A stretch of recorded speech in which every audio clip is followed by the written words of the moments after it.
There is a painting I'd like you to look at. You don't need to know its name or its date or the museum where it hangs. Not yet. What I want you to do, just for a moment, is look at it the way you might look at something you've walked past 1,000 times and never truly seen. Because somewhere in the corner of this canvas, in the shadow near the edge of the frame, in the place where the composition just begins to fade, there is an absence, a shape that isn't there, a face that was removed. History, as most of us received it in school, appears fixed, a record, an account of what happened. But history was never a neutral document. It was always a series of choices made by people with interests, with fears, with a very deliberate sense of whose story was worth telling and whose was not. And the people whose stories were most consistently, most methodically set aside were women. Not because women weren't present at the great moments of human civilization, they were always present, but because their presence complicated the story that the people in charge of telling it wanted to tell. And so, quietly, across centuries, the work began of making them disappear. This is the story of some of the women they tried to erase, and of why, in the end, they couldn't quite manage it.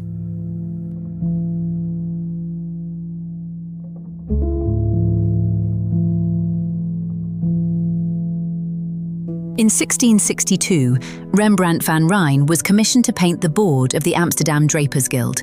6 men seated around a table, serious and prosperous, the very image of civic authority. The painting that resulted, known as De Staalmeesters, now hangs in the Rijksmuseum and has appeared in more art history textbooks than perhaps any other Dutch Golden Age work. It is, in every conventional sense, a masterpiece. What those textbooks rarely mention is that the Guild itself, the organisation these men so confidently represented, had for much of the preceding century been substantially administered by women. Not in a decorative or honorary capacity, but in the practical, unglamorous, genuinely powerful sense. Women who negotiated contracts with cloth merchants, managed the Guild's financial accounts, corresponded on behalf of the organisation, and made decisions that affected the livelihoods of hundreds of people across the city. Amsterdam in the 16th and early 17th centuries was a place of unusual economic complexity, and women, particularly widows who had inherited their husbands' trading rights, occupied real positions of commercial authority there. By the time Rembrandt put brush to canvas in 1662, those women had been gradually, systematically, edged out of the positions they had held. The painting that survived the one we still celebrate shows only the men who replaced them. And this was not an accident, nor an oversight, nor a simple reflection of the way things happened to be. It was a choice about who counted, who would be remembered, who belonged in the frame. That choice, and the mechanism behind it, is what I want to spend our time exploring today.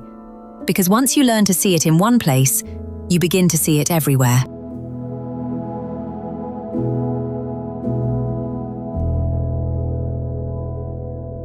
Artemisia Gentileschi was born in Rome in 1593, the eldest child of the painter Orazio Gentileschi, and from her earliest years, she showed a talent so extraordinary that her father, to his considerable credit, made sure she received a thorough training in his craft. By her mid-teens, she was producing work of genuine sophistication. By her early 20s, she had developed a style entirely her own, dramatic, psychologically intense, technically bold in its handling of light and shadow, in a way that put her in direct conversation with Caravaggio, whose revolutionary approach to chiaroscuro was transforming European painting. She was, in other words, one of the great painters of the Baroque period, and for approximately 300 years after her death, the art world responded to this fact by pretending it wasn't true. Her paintings were catalogued as unknown artist. They were attributed to her father. In one case that has become almost legendary among art historians, A work she produced was attributed to a painter who hadn't even been born yet when she made it. Critics in the early 20th century, confronted with the obvious power of her compositions, took the extraordinary step of describing her work as too masculine to have been painted by a woman, and then used that observation not to revise their assumptions about women, but to question whether she had really painted her own canvases at all. The circularity of this logic is almost beautiful in its audacity. Here was a woman whose talent was so undeniable that the only way to make it fit the prevailing worldview was to suggest it couldn't really be hers. And it very nearly worked. For generations of students moving through the great museums of Europe, Artemisia Gentileschi was simply not there, a ghost in her own gallery, present in the paintings but absent from the labels beneath them. It took the sustained, rigorous, painstaking work of feminist art scholarship beginning seriously in the late 1960s and accelerating through the 1970s and 1980s to restore her to her rightful place. Today, her work sells at auction for tens of millions of pounds. Major retrospectives carry her name in lights. She is finally and accurately spoken of as one of the defining painters of her age. But it is worth sitting for a moment with the scale of what was required to achieve that.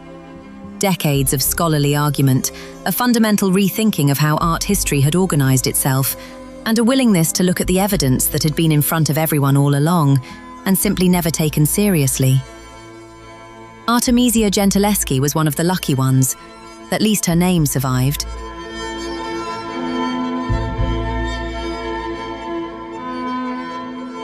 The visual arts were not the only domain in which women were written out. In the 10th century, in a Benedictine monastery in what is now Lower Saxony, a canoness named Hrosvitha of Gandersheim was doing something no one in the Western world had done for roughly 500 years. She was writing plays.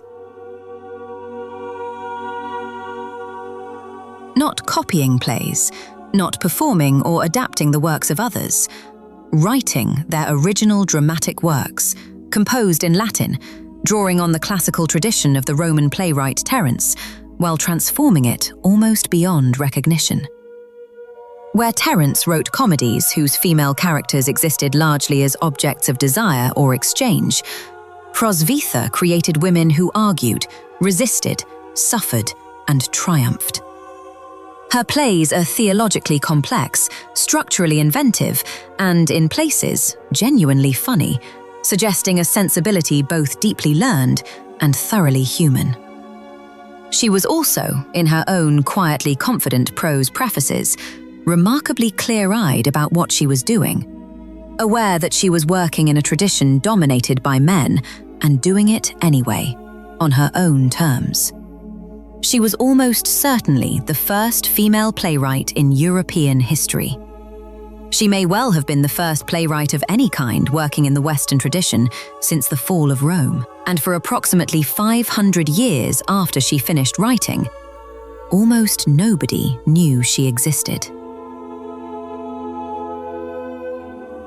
Her manuscripts sat in the monastery library, unread and unheralded, until a humanist scholar named Conrad Keltis came across them in 1494 and, by his own account, could barely believe what he was holding. He published them immediately, with an enthusiasm that makes his prefaces almost endearing to read across the centuries. Here was a man genuinely astonished by a discovery that should never have been hidden in the first place. But the hiding had lasted half a millennium. And Hrosvitha's story, remarkable and recoverable as it turned out to be, forces us to ask a question that is deeply uncomfortable once you really let it settle. If this survived by chance, tucked into a monastery library and found by a curious scholar who happened to go looking, how many others didn't? How many women in the Middle Ages wrote things that were never copied, never preserved, never deemed significant enough to protect? The archive, it turns out, is not a neutral record of what happened. It is a record of what the people maintaining it decided was worth keeping. And that decision, made over and over across centuries, was rarely made in women's favor.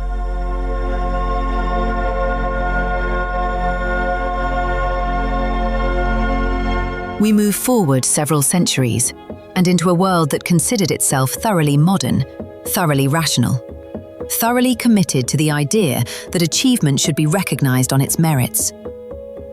The method of erasure changes. The result remains remarkably familiar. Lise Meitner was an Austrian-Swedish physicist who spent the most productive decades of her career in Berlin, where she and her longtime collaborator Otto Hahn ran a laboratory that, by the 1930s, was at the very forefront of nuclear research. Meitner was the theorist of the partnership, the mind that could take experimental results and understand what they meant at the level of fundamental physics, while Hahn led the chemical experiments that generated the data. It was, by all accounts, a genuine intellectual partnership, the kind where both people are necessary and neither is sufficient alone. In December 1938, Meitner, who had by then been forced to flee Nazi Germany because she was Jewish and was working in exile in Sweden, received a letter from Hahn describing experimental results that he could not explain. She worked through the problem with her nephew, Otto Frisch, during a walk in the snowy Swedish countryside, and together they arrived at the explanation. The uranium nucleus, when struck by a neutron, split in two. They called the process fission, borrowing a term from biology. They calculated the energy released. They were right. It was one of the most consequential scientific insights of the 20th century, the physics that would underpin both nuclear power and the atomic bomb. In 1944, the Nobel Prize in Chemistry was awarded for the discovery of nuclear fission. It went to Otto Hahn alone. In his acceptance speech, he described himself in terms that left little room for his exiled collaborator. Meitner was not mentioned in Stockholm. In interviews in the years that followed, Hahn's account of the discovery grew steadily more centered on himself and steadily less attentive to the woman who had provided its theoretical foundation. Meitner, who was nominated for the Nobel Prize 48 times during her career, never won it. She continued working into her 80s, received numerous honors in the final decades of her life, and died in 1968, having lived long enough to see herself at least partially recognized. Element 109 on the periodic table is now called Meitnerium in her honor. It is a beautiful memorial, and a quietly devastating one, a name attached to something she will never hold, in a discipline that spent decades pretending she hadn't done what she did.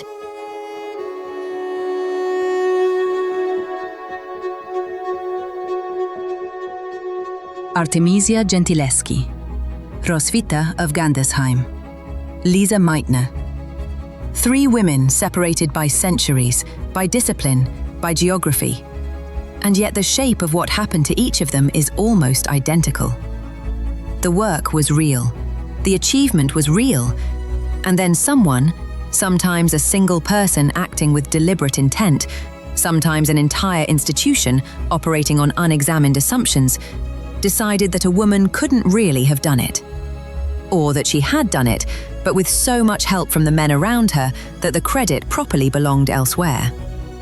Or simply that she wasn't important enough to remember. This pattern has a name. In 1993, a science historian named Margaret Rossiter documented it so comprehensively that it entered the academic vocabulary. The Matilda Effect, named after the 19th century American activist Matilda Joslyn Gage, who first described the phenomenon in print. The Matilda Effect describes the systematic way in which women's contributions to science, art, literature, and public life have been attributed to men, ignored by institutions, or simply allowed to vanish from the record. It is not a conspiracy theory. It is a documented, recurring, empirically demonstrable pattern that appears across cultures and across time, in fields as different as nuclear physics, Baroque painting, and medieval drama. And the most insidious thing about it, the thing that makes it so difficult to untangle even now, is that it is self-reinforcing. A woman's contribution is overlooked. She disappears from the record.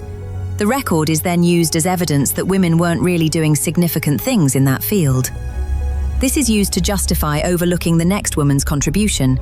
The cycle turns, quietly, for generations, and by the time anyone thinks to look closely at the original sources, the gap between what happened and what was written down has become so wide that bridging it requires an almost archaeological effort.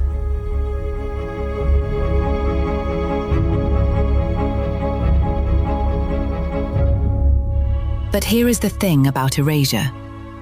It is rarely as complete as the people doing it intended. Because underneath the official record, underneath the painted-over canvases and the uncatalogued manuscripts and the Nobel speeches that neglected to mention the woman who made the discovery possible, there are always the original sources. The letters, the account books, the property records, the tax documents, the legal depositions, the household inventories. The material that nobody bothered to falsify because nobody thought it was important enough to matter.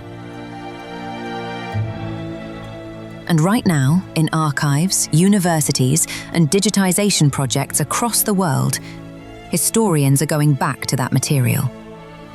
They are reading the sources that previous generations of scholars didn't consider worth reading, and they are finding, with a consistency that has long since stopped being surprising, that women were there.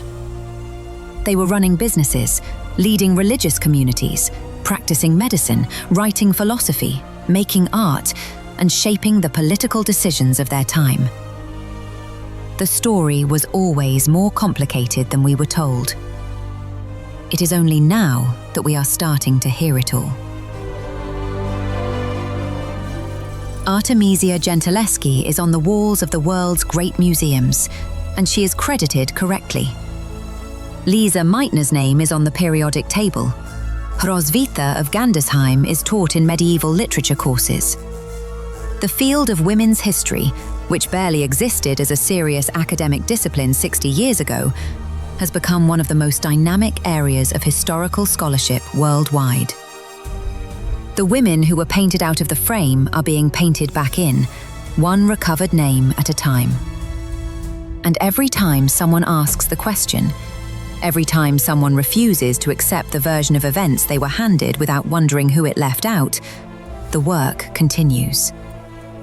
History is not finished. It is an argument still being made by people who understand that the past belongs to everyone, and that getting it right matters not just for the women who were overlooked, but for all of us who have been living with an incomplete story. I'd love to know which of these women you'll look up first. And more than that, I want to know which women from history you think deserve to be better remembered. Leave me their names in the comments. I read everyone, and the best suggestions become future videos. If this story moved you at all, if it made you think differently about whose voices we've been listening to and whose we've been missing, please share it with someone who would want to hear it. Because the best way to make sure these women aren't forgotten again is simply to keep talking about them. I'll see you next time.